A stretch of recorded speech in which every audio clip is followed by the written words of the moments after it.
Hey everybody, welcome to Si Se Puede, Women Leaders in Gaming, a panel part of National Latina Day for Latinx in Gaming and Urban Decay Cosmetics. I'm going to let everybody introduce themselves here, and I'll go first. So I am Christina Amaya. I am head of the events department at Team Liquid, and I am president and co-founder of Latinx in Gaming. Right now, I want to talk about what lipstick I'm wearing. I'm wearing Elote. It's this bright orangey red, and I'm a Florida girl, so like it just made sense. Anyways, next I'm gonna introduce Trinidad. Hi, everybody. My name is Trinidad Hermida. I'm the head of diversity and inclusion at Niantic Labs. Well, we're not Niantic Labs anymore. Anyways, Niantic, most people know Niantic through Pokemon Go. Uh, I'm also on the board of Latinx in Gaming, and I also help out at Black in Gaming. Anyways, the lipstick I'm wearing today is Olivera, and it's lined with Bash. And this is all Urban Decay. And I'm just honored and excited to be here today. I'm going to pass it on to Laura. Hey, hey, hey. Hello, good morning, good afternoon, good evening, depending on where you are in the world. My name is Laura Teklamarian. I am the Director of Product Innovation at Netflix for animation.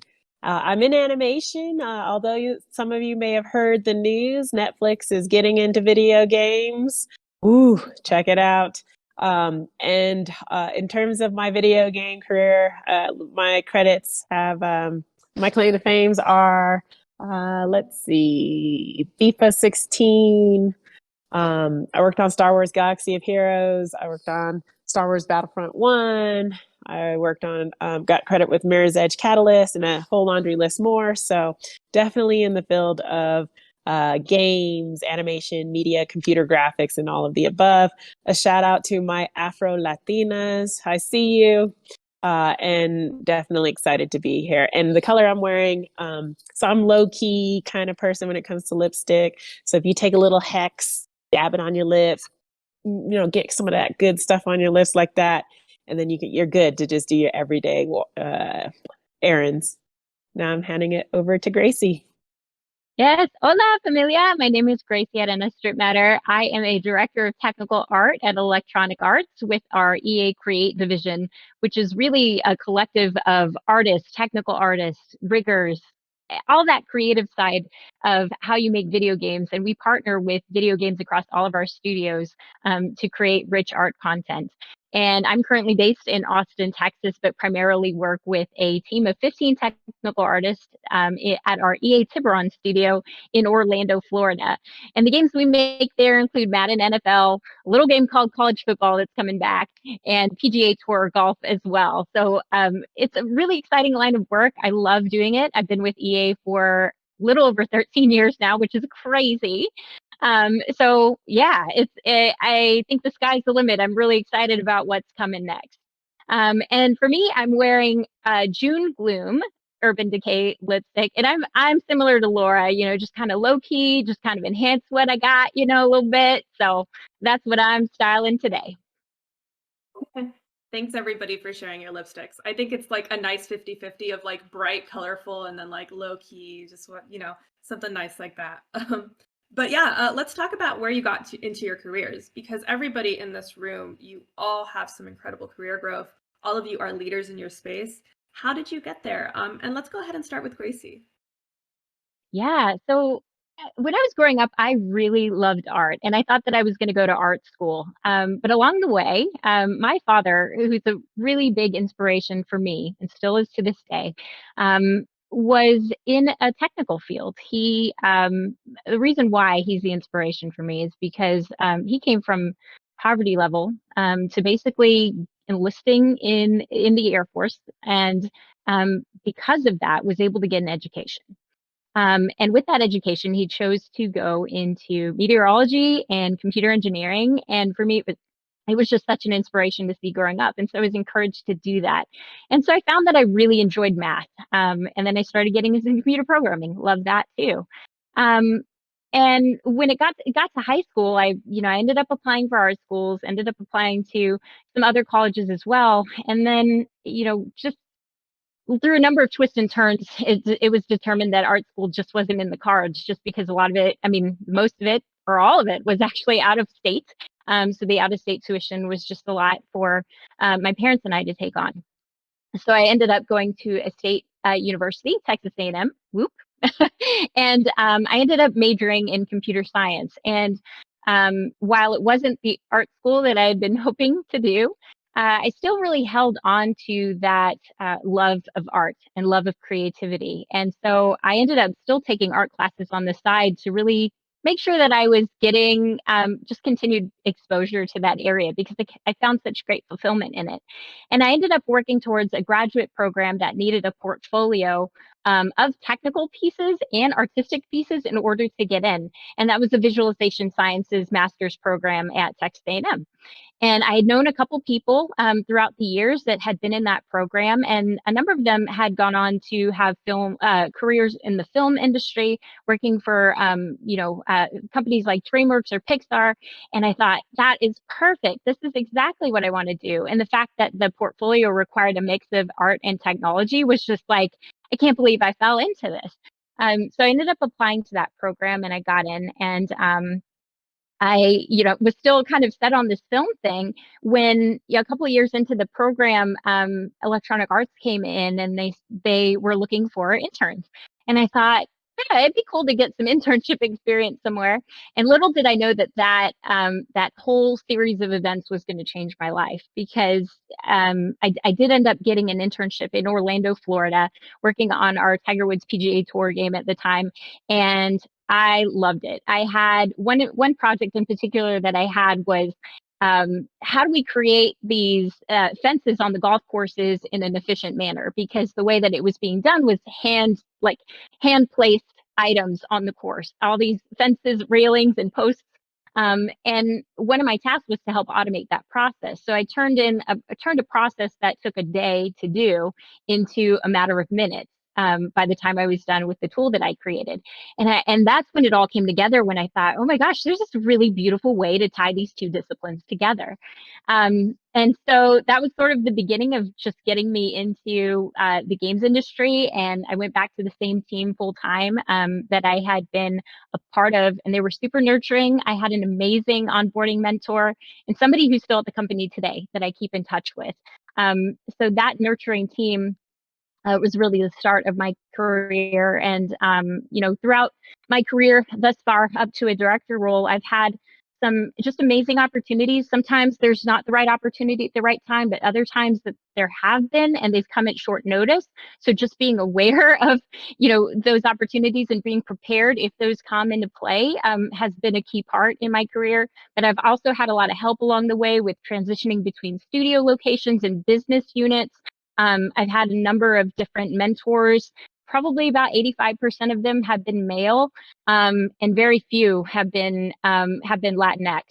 But I think the important thing there was that I found and identified people who were really supportive and could also serve as advocates in the workplace, and that helped me continue to gain traction in my own career today. And, now at this point, I'm in a role where I get to lead a team. I get to help drive results, and I'm continuing to network within my company and outside my company. I believe in all of that wholeheartedly, and also being involved in communities like this and helping others and continuing to mentor so that we can continue to build up our representation in games. Thank you so much for sharing that. And Gracie, I just want to say that you are always showing up for the community. You're in every panel, you're always out there, you're always sharing your knowledge and everything you've learned. So you are such a role model for people in this industry, and I'm really, really glad to have you here. Thank you. And it's so important that we keep doing that for each other, really. I know that it's hard. A lot of us are trying to pave the way, and the more momentum we can get together, the better off we're going to be.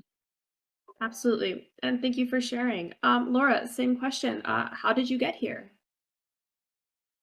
All right. And bear with my choppiness in case it comes up.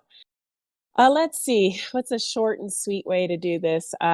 So we're in a pandemic. I'm going to use the acronym CDC. Everybody knows the CDC as it's constantly giving out guidance. So the first C I would say is communication. Know what you want to do, and then communicate that out to everyone that you think can help you. If you don't ask for help, then that's like the first hurdle you're going to encounter in your career. And so my journey started just playing video games as a kid and having a passion for that and going to my high school counselor and saying, "Hey, I think I'm kind of good in math and science. Like what does that get me?" And that communication led me into engineering and computer science in undergrad. And so definitely not, even if you don't know what you're going to do, still reach out to people, still communicate to them that you're exploring and you're trying to learn, because you never know what door that's going to open up. The second D is determination. I can't tell you the number of times I've heard the word no, you're not a good fit, not you, oh, sorry, oh, this isn't going to work out. I mean, you have to have a level of determination that goes beyond that. And so something that really inspired me through my college years is just, I'm not going to take no for an answer. And so that level of determination helped me continue on, get my engineering degree, go on to Microsoft, go on to start my own company, go on to work at Electronic Arts, go on to work at Glue at Disney Pixar and lead the studio, go on to work at Warner Brothers and lead DC Comics and lead Harry Potter, go on to now lead a almost $2 billion portfolio. So definitely it's about the determination. Get that determination, put it in a jar, put it in your back pocket, because you're always going to need it. The last is C, and I would say this is very similar to what Gracie was saying, is about connection. Who you know is so important to helping you get to the next level, especially at that director level. A lot of times jobs are not posted. A lot of time there's a lot of like backdoor channeling. So it's super, super important that you make sure you have the right connection so that you can expand your network, and we can dig in more to that. So if you don't remember anything else today, remember CDC, you can't miss it. It's all over the news. And hopefully you learned something from that. Thank you for sharing that with us. And yeah, connection is so important. Laura, I remember I met you years ago at a Latinitas thing, and it was like a rainy day in San Francisco.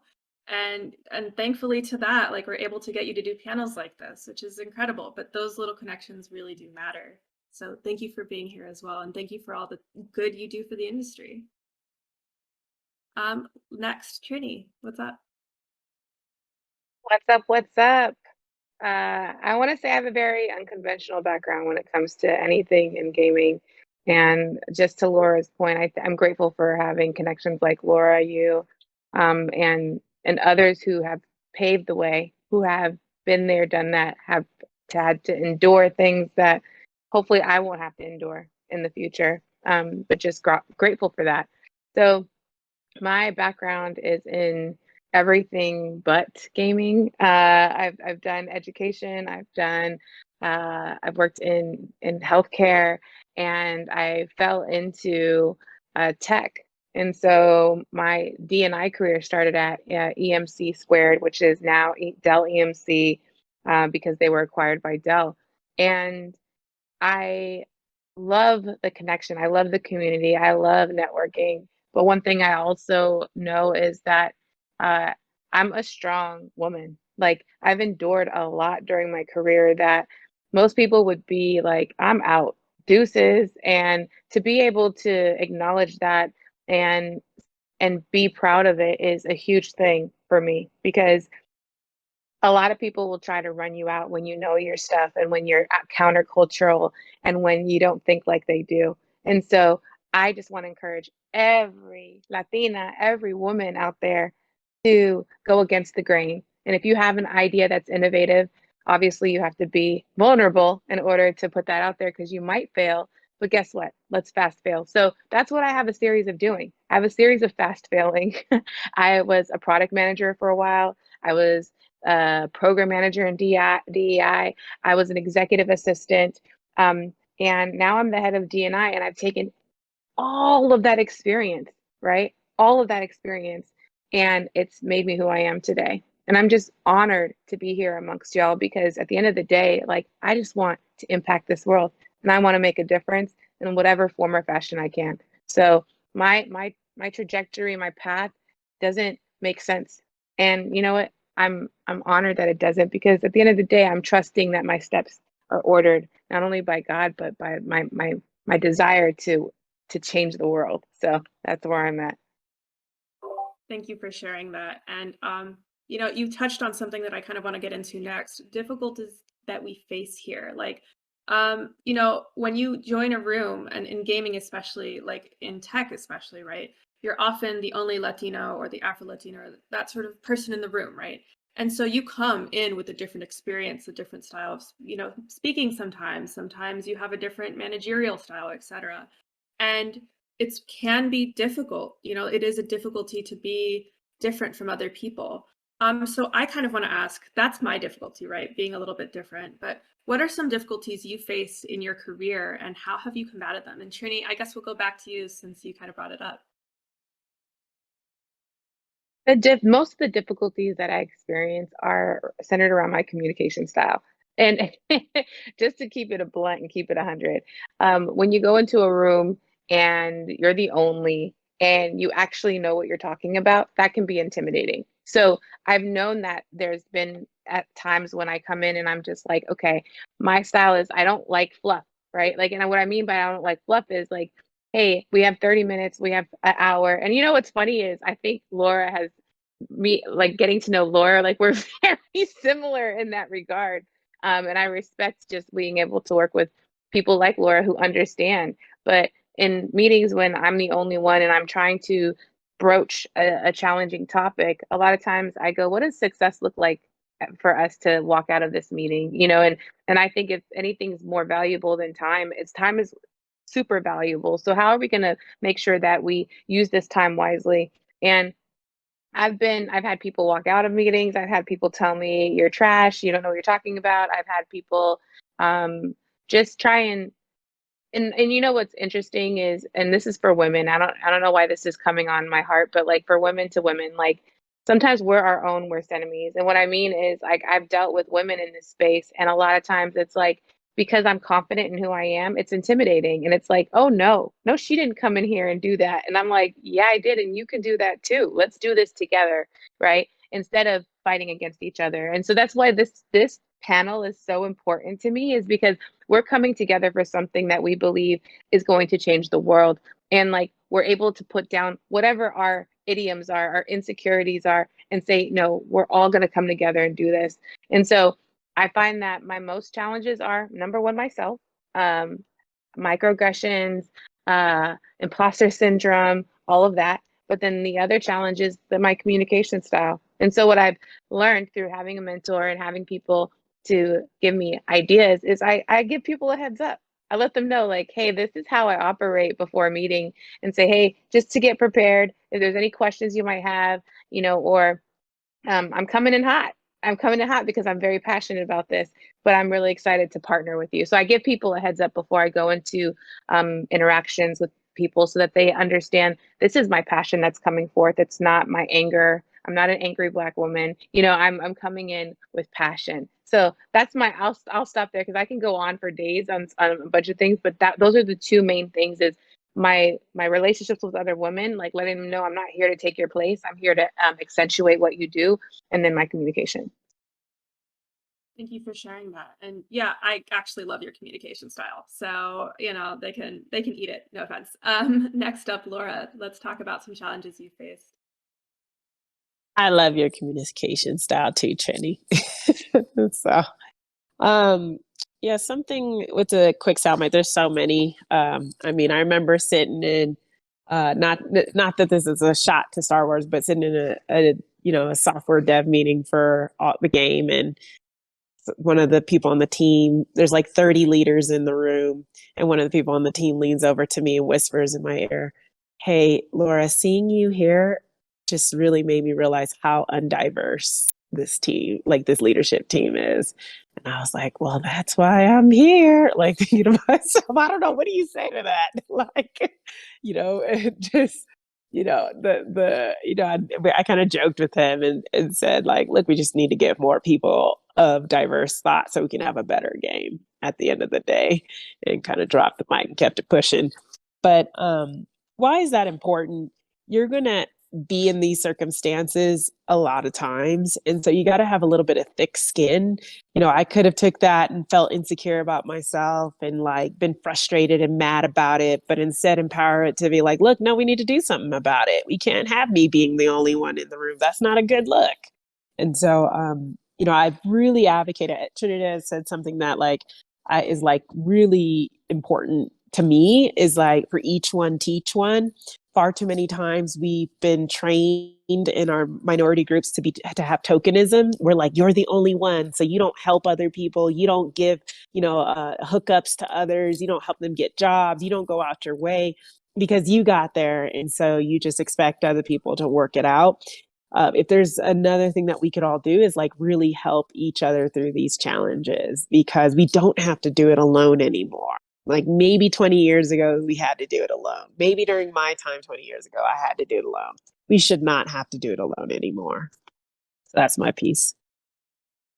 Thank you for sharing. And, you know, leadership does need more diversity at the top. Like, just because you have a bunch of diverse people, like in mid-management or below, doesn't mean like there needs to be C levels that are diverse. There needs to be VPs that are diverse, directors that are diverse. We need to see that in order to see change. So completely agreed with you. Gracie, how about you? Any challenges that you faced and how have you combat them? Yeah, one that I mentioned early on in my career was just having patience for roles being available, the right kind of roles available. I wanted to be a manager and I wanted to get into that, you know, as quickly as I could. And what I found was that those opportunities weren't immediately available. And I was still more, you know, kind of entry level, so that made sense.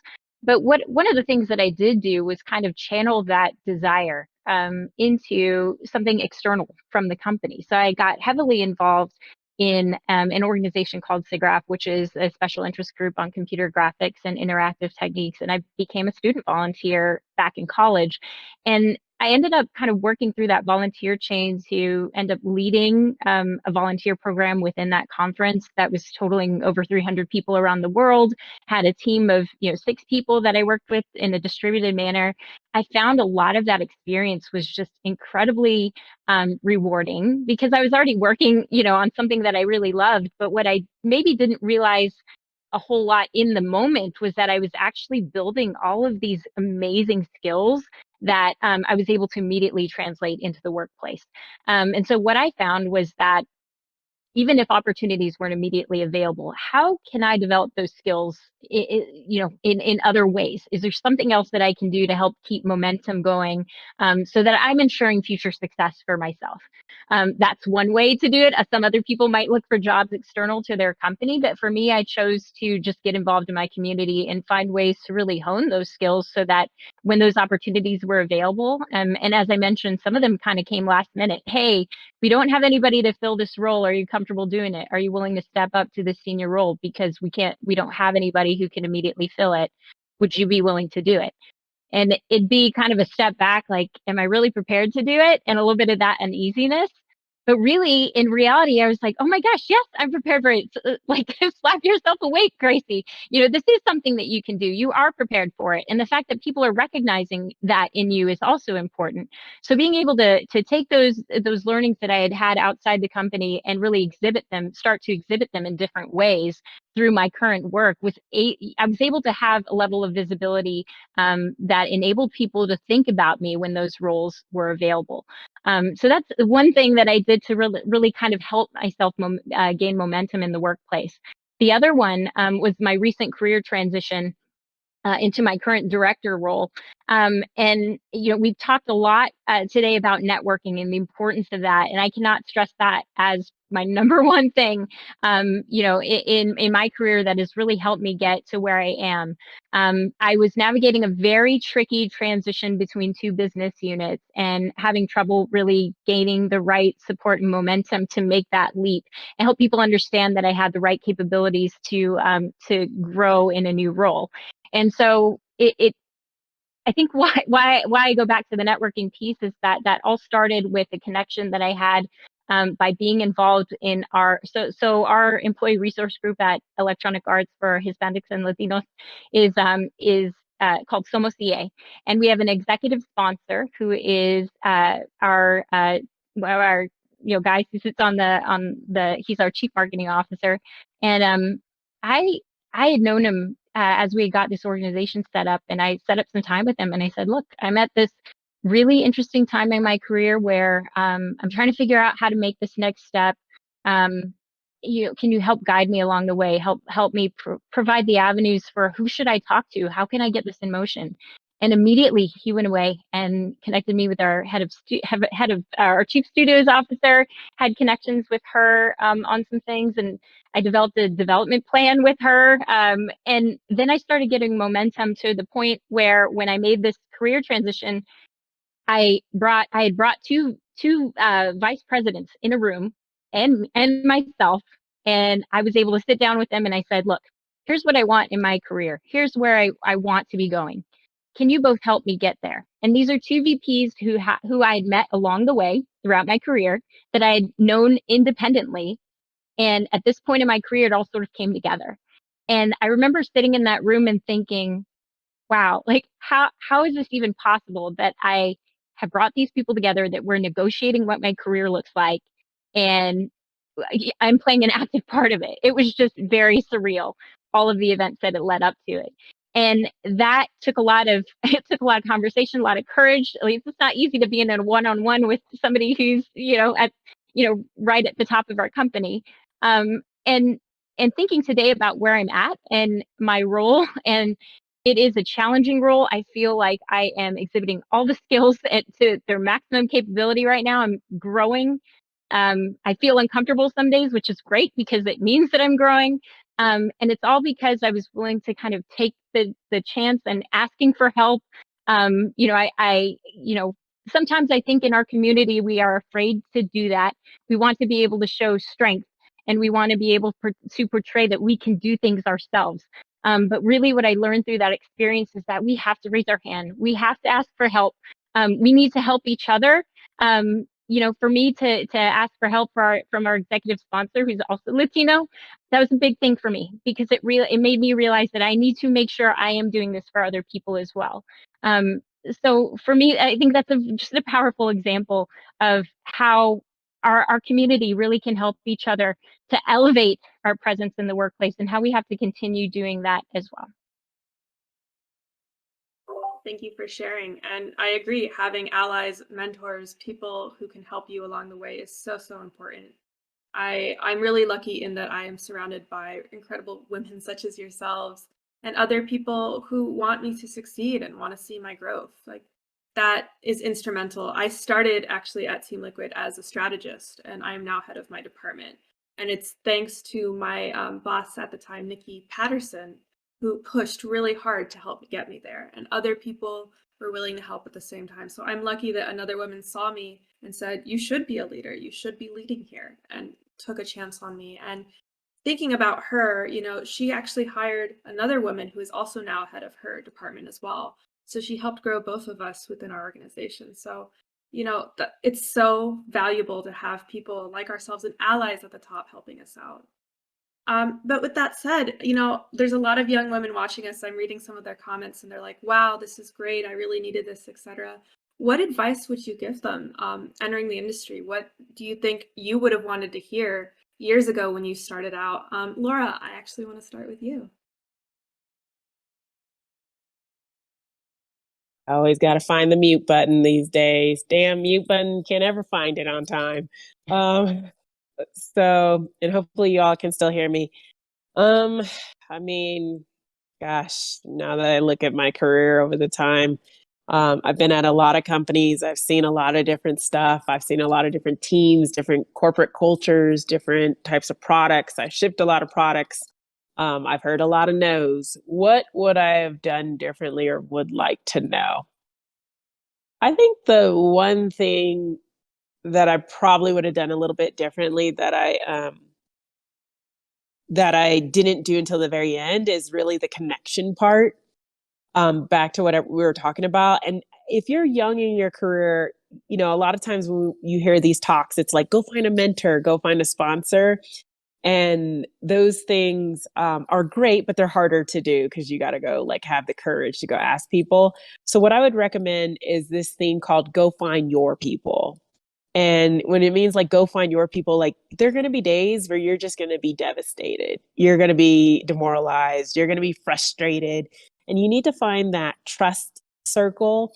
They don't necessarily need to be at the company you're at. They could be different places. I mean, how many times did you hear the connection between Trinidad or Christina or Gracie? And we know from different places, but just knowing you have a council around you to help you through those problems, because chances are, if you have a group of, say, 5 people around you, 5 plus 1, so 6 brains to solve a problem is better than one. And so go find your people, go find the people that you can communicate any way you want to, and they're not going to take offense to it. And they're going to listen and help you make good decisions, because you want to make as many good decisions as possible. So that's what I would say to the younger version of me, is optimize your life for good decisions and go find your people. Go write it on a little inscription on above your bed and say, go find my people. That is such great advice. To add on to that, I would say find people that you want to be like too, right? Like people that have traits that you admire to the nth degree, like people that emulate how you want to be in the workplace. One of the closest people I have in my life, she's an incredible event manager. She's the best I've ever seen, and I can't even compare. But I'm always going to ask her for advice. I'm always going to surround myself by her because I want to be just like her. And so Laura, incredible advice. Thank you. Trinidad, how about you? I would say, I mean, echo what Laura says and go find your people. I love saying it, like I find my crew, found my peeps, the people who, and the way that I found them, just to like elaborate on what Laura said, was I networked laterally.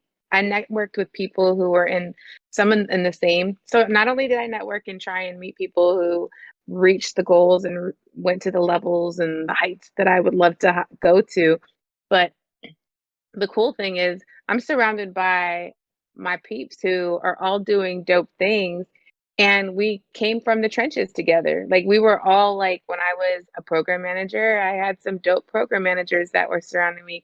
When I was in the DNI, I met all the DNI coordinators, and I also met the DNI divas, the ones who were doing the thing, the chief diversity officers and all that kind of stuff. But it was the ones who were doing what I was doing that we were able to share great practices, to like, hey, I'm experiencing this, are you experiencing this over there, and building those relationships, because at the end of the day, like we're all striving to do something amazing, and to have a crew of people who you're doing it with, that you can share your highs, your lows, and your wins.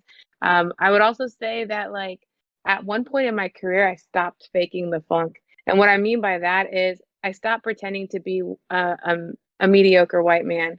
And so I stopped trending to be what the status quo was.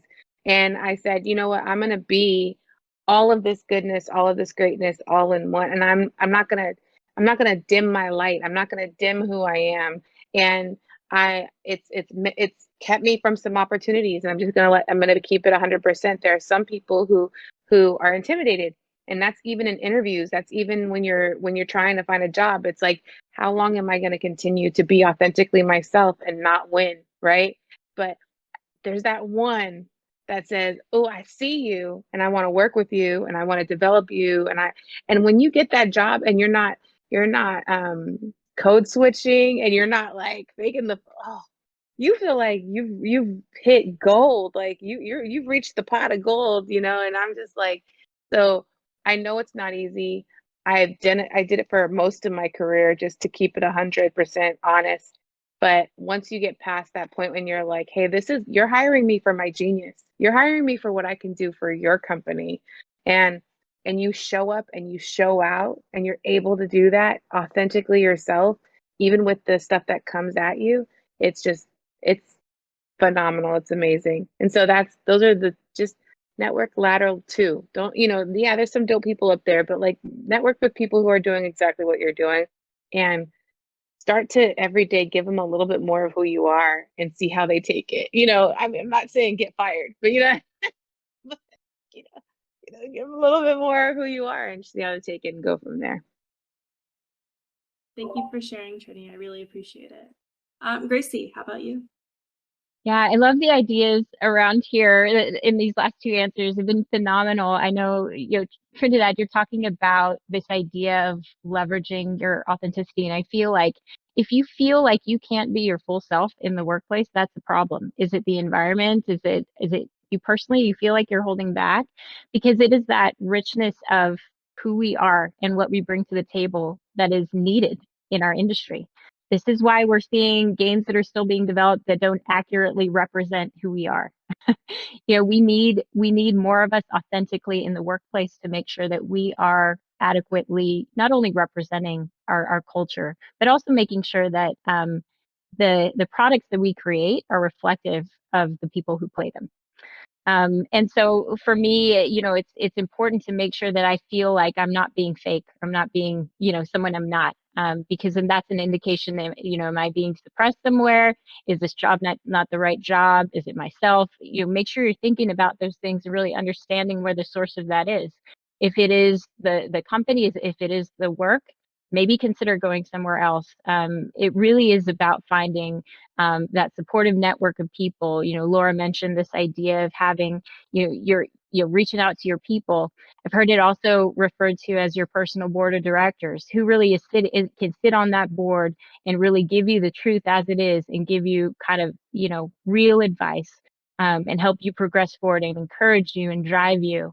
I have lots of people on my board. It's a very diverse board, that I have for myself. And, along the way, you can see, you'll see those people along your career who are in your corner, who are there to support you, are willing to help provide, resources, advocacy to help you succeed.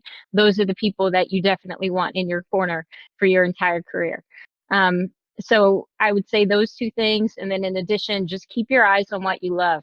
I know I learned a really big lesson in that, when I was in college, going through those computer science classes can be a little dry. But the fact that I held on to that art, that art sensibility and that love of art, it really did keep me going. And I ultimately found something that brought them both together. And I'm doing a role right now that actually it didn't really exist when I was in undergraduate school. It kind of came into fruition in games as I was exiting out of graduate school.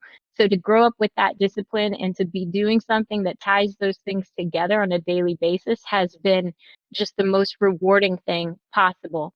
But if I had given up on one or the other, I might not necessarily be here today. So just definitely stay in touch with yourself and what you love and what you want to do, and look for opportunities to do that. And don't settle for less. As Laura mentioned, there are no's that come along the way. There are roadblocks.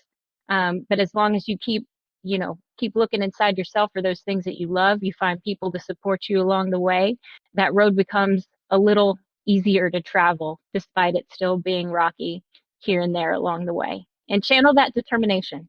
We talked about determination earlier. I think that is a huge component of our culture. We are driven people. We like to, we definitely have pride in the work that we do, and channel that, and making sure that you're creating the best work that you can to make this world a better place.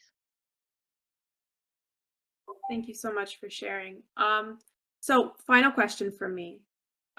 What's next for you? Obviously, you ladies are all at the top of your game. You're doing incredible things. Do you see yourself being a CEO? Do you want to lead EA? Where do you see yourself going next? Gracie, you first. Gosh, I find the most passion in just leading groups of creative people. I know that, and I recognize that as my passion. And that's something that's taken a long time to really kind of formulate.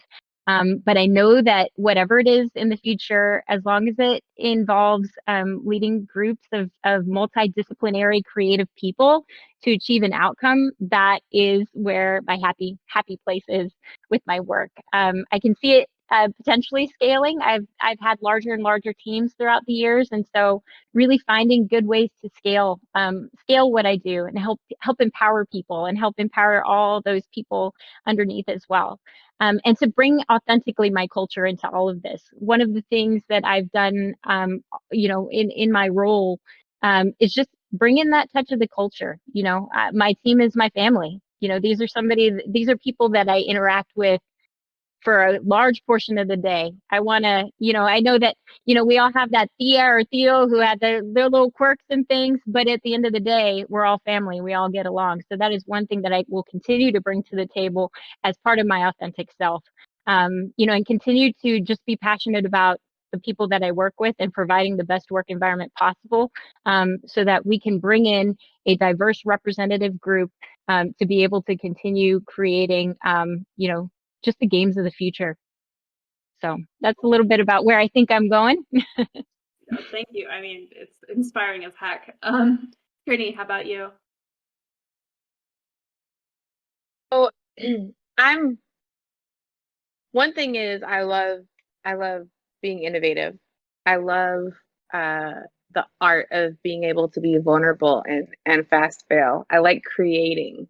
And so I will say that during the next couple of years, I'm going to be doing exactly that. I'm going to be creating. I'm going to be thinking outside the box. I'm going to be empowering leaders with the tools that they need to be empathetic. I'm going to teach people how to move from their head to their heart to their hand. I'm going to be teaching people how to go from thought process to action. And so if that's in a role of diversity, equity, and inclusion, you know, I'm 100% there. If that's in the role of a CEO, oh, I'm definitely there. If that's in the role of just being an advocate and an asset to this generation, a mentor, an advisor, a consultant, whatever it is, I don't like putting myself in a box, because at the end of the day, we don't know what tomorrow's going to bring us. We're dealing with so many different things in our world currently, that something that is so dope as gaming, we see things change every day. And so I'm just going to be where I can help impact people, policies, and this generation. So that's me in a nutshell.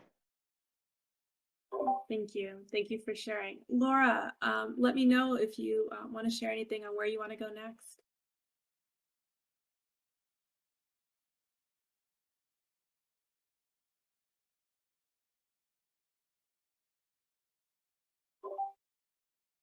I think, Laura, you might be muted, but I'm happy to share where I think I want to go next. I think it's important to have more women at leadership positions at the top. I think it's really important to see ourselves at the top so that more young women join us at the workforce, so that we have more diversity and more, you know, people of color, more women, more marginalized folks joining us. And I think that that is really important.